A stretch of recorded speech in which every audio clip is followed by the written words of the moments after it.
जन्मदिन पर बसपा प्रमुख मायावती ने बड़ा ऐलान किया है। बसपा किसी भी पार्टी के साथ गठबंधन नहीं करेगी, मायावती का कहना है।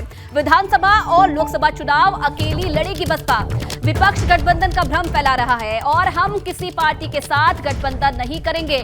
तो और अपने जन्मदिन पर यह बड़ा ऐलान मायावती की तरफ से किया गया है। उनका कहना है कि आने वाले जितने भी जो राज्य हैं जहां विधानसभा चुनाव होने हैं और इसी के साथ साथ 2024 का लोकसभा चुनाव भी बसपा अकेले ही लड़ेगी, किसी भी पार्टी के साथ गठबंधन नहीं किया जाएगा।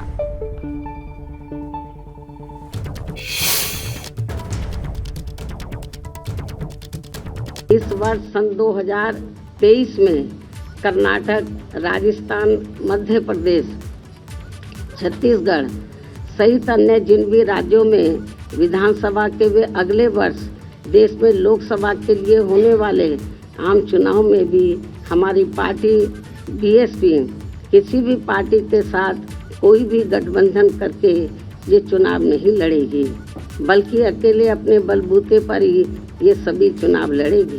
खासकर आरक्षण के मामले में तो शुरू से ही यहाँ कांग्रेस, बीजेपी व सपा सहित अन्य सभी विरोधी पार्टियां अपने संवैधानिक उत्तरदायित्व के प्रति कतई भी ईमानदार नहीं रही हैं। कांग्रेस पार्टी ने केंद्र में अपनी सरकार के लंबे दौर के रहते हुए भी पिछड़ों के आरक्षण संबंधी मंडल कमीशन की रिपोर्ट को लागू नहीं होने दिया, बल्कि सपा की रही सरकार ने भी यहाँ खासकर अति पिछड़ों को उनका पूरा हक नहीं देकर इनके साथ हमेशा छल करने का ही काम किया है। एससी व एसटी के आरक्षण को लागू करने के मामले में ही नहीं, बल्कि ओबीसी के आरक्षण को भी लेकर इन पार्टियों का रवैया अधिकांश समय अति जातिवादी व क्रूर ही देखने को मिला है। बीजेपी भी इस मामले में कांग्रेस पार्टी के ही पद चिन्हों पर चलकर इनके आरक्षण के हक को मारने का भी ये घोर अनुचित कार्य कर रही है, जिसकी खास वजह से ही इस बार यूपी निकाय चुनाव भी प्रभावित हुए हैं। अभी तक के अनुभव के मुताबिक यहाँ जातिवादी सरकारों के चलते हुए कभी भी इन वर्गों के लोगों को संविधान में मिले कानूनी अधिकारों का सही से वह पूरा लाभ नहीं मिल सकता है।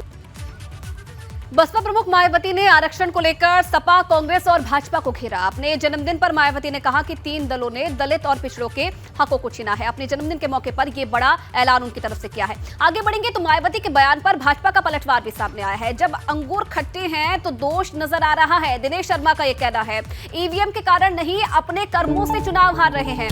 2024 में प्रधानमंत्री मोदी के नेतृत्व में फिर सरकार बनाएंगे, दिनेश शर्मा का यह कहना है। और बसपा का कोई जनाधार नहीं है। हमारे साथ इस बार बात करने के लिए पूर्व मंत्री और सदस्य विधान परिषद डॉक्टर दिनेश शर्मा जी, उनसे जानेंगे। सर, आज बीएसपी सुप्रीमो मायावती का जन्मदिन है। तमाम लोग जन्मदिन बधाई दे रहे, आपने भी दी है, पर उन्होंने कहा कि ईवीएम की वजह से बीएसपी चुनाव हारती जा रही है। जन्मदिन की पहले तो बधाई, और ईवीएम के कारण नहीं, तो अपने कार्यों के कारण और अपनी जो शासन सत्ता में थी उस समय जो उन्होंने काम किए थे उसका जो दुष्प्रभाव जनता पे पड़ा था, जो जातिवाद का, जो संप्रदायवाद का जो बीमारी है समाजवादी पार्टी से, जो उन्होंने उपहार में पाई थी अपने भतीजे से, और उसके कारण जो इनका जनता में अविश्वास हुआ है, और जो भारतीय जनता पार्टी ने मोदी जी और योगी जी के समन्वय ने जो काम किए हैं विकास के, उसके कारण जनता प्रभावित हुई है। सवाल है, उन्होंने कहा कि 2024 में बसपा किसी के साथ कोई गठबंधन नहीं करेगी, अकेले लोकसभा का चुनाव लड़ेगी। नहीं, अच्छा है, हर राजनीतिक दल को अपने दल की रणनीति बनाने का अधिकार है, लेकिन अब जो अस्तांचल में जाने वाले दल हैं वो लोकसभा के लिए अगर बात करें तो ठीक नहीं है। मैं समझता हूँ सपा, बसपा, माकपा, बाकपा, कांग्रेस, ये मुद्दा विहीन, जनाधार विहीन, और अब ये उत्तर प्रदेश की राजनीति में खास तौर से ये एक राजनीतिक चेतना शून्य पार्टी है। कैमरा जितेन के साथ अमर शुक्ला, एपी गंगा, लखनऊ।